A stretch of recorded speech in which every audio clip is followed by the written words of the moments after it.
because the fans, I mean, we're flimsy as fans. Right? Exactly. That's why I say they're fans, because they're very fickle. If something else comes, they'll flip again and go into whatever it is. And that's again, for me now, I'm in 2025. This is a 25-year-old beef, basically. Right. Like, come on, I'm not even thinking about it. Yeah.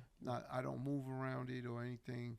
Yeah. And when someone like you're bringing it up, I'm like, cool. It is part of something that went on. I don't believe it exists in the same capacity that could affect anything, because the very low level, let's say the ignorance of what really is real for the fan, they don't move the needle. Yeah.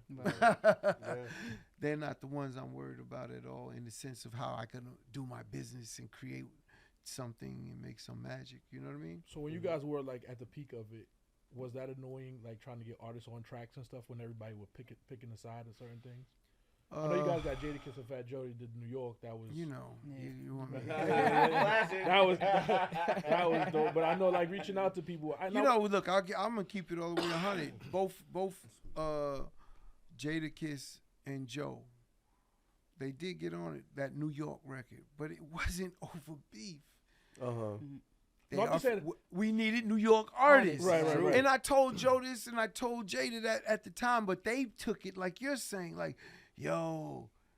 And I'm like, bro, I'm not asking you to shit on that man or nothing. I had a real encounter with Jadakiss to finalize that deal at Opium in Miami. Nice. You know what I'm saying? To say either do it or don't. It don't matter. Like, come on, bro. Mm-hmm. You know, he gave me why he was hesitant. And then he mentioned,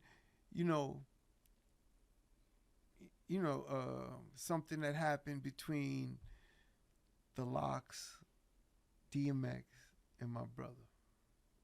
And there was, I don't know if you understand, Ja and DMX had little beefs. Their family. Families fight. Okay, that's what the reality is. But the public doesn't understand this. And it's a blood sport. Hip hop is a blood sport.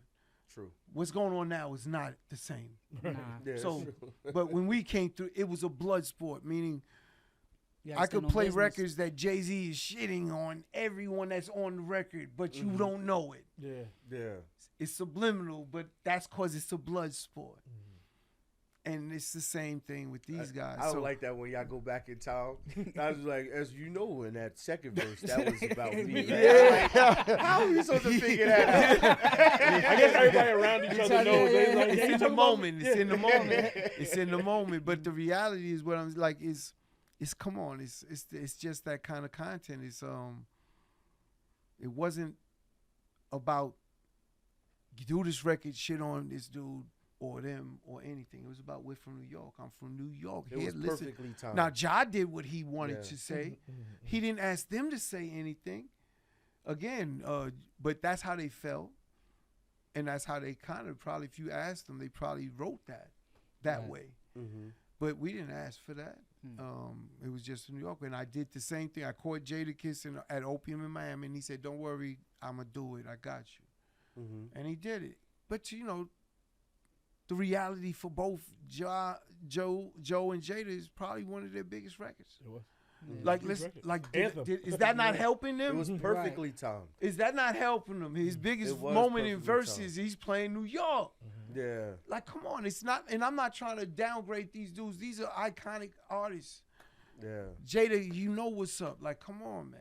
Yeah. But the reason he gave about Irv was we produced the record for the Locks and DMX, and they're all shitting on Ja Rule. Imagine that. Yeah. Irv produced the record. Yeah. John Irv, and he produces this record, and they shit on Ja on the record Irv produces. Why not do it on a Swiss beat? Right. Yeah. No, you think about what this is, again, when I said this is that kind of warfare. Yeah. You understand? This is why I don't feel ways with all of these things. It's different. It made you feel different, think different. And I don't see that today with anybody. But that's what happened. And we're family. D&Y is family. Rough Riders is that's my brothers. You understand? Right. So at the end of the day, there's no dividing brothers. Yeah. That's it. Yeah.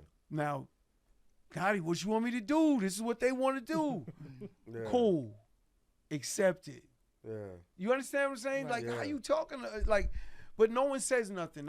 I'm just if they get in front of me, they can't lie to me. You could lie to anyone, but you can't lie to me, because I was here. I was there in the middle of the actual deals, negotiating everything. Yeah. And you know, I always hear all these things, and like I said, Joe said, Chris, oh man, I said, Joe, you don't got to do it. Yeah. I think it's a good record for you. Period. It Period. was. Like I said, it was a great record for both of them. Yeah, that was So a when he huge did record. it, but again, to their credit, they did it, no problem, and everything is Gucci. Do you think that era, Shout out Joe and Jada, man. You know what I'm saying? absolutely. Incredible podcast Yeah, the they got podcast is too. good too. Right. Yeah. So my question I was going to ask, right? Because this is like for the fans that don't really know you personally, right? Because you always been like a silent partner voice in the background. This is right? the worst place for me right now. I promise you. I never thought I would be in front of the cameras. Right, and for Never wanted it. And to know your brother, we knew your brother was a very outspoken, spoke his mind. He type wanted of the person. front of the camera. Right. Uh-huh. Who was the voice of reason between the both of y'all? Like, It's not even a question. It's always me. you was the voice of the reason. I would just look. I was Irv's eyes and ears, and just watch. You know, it's a weird place.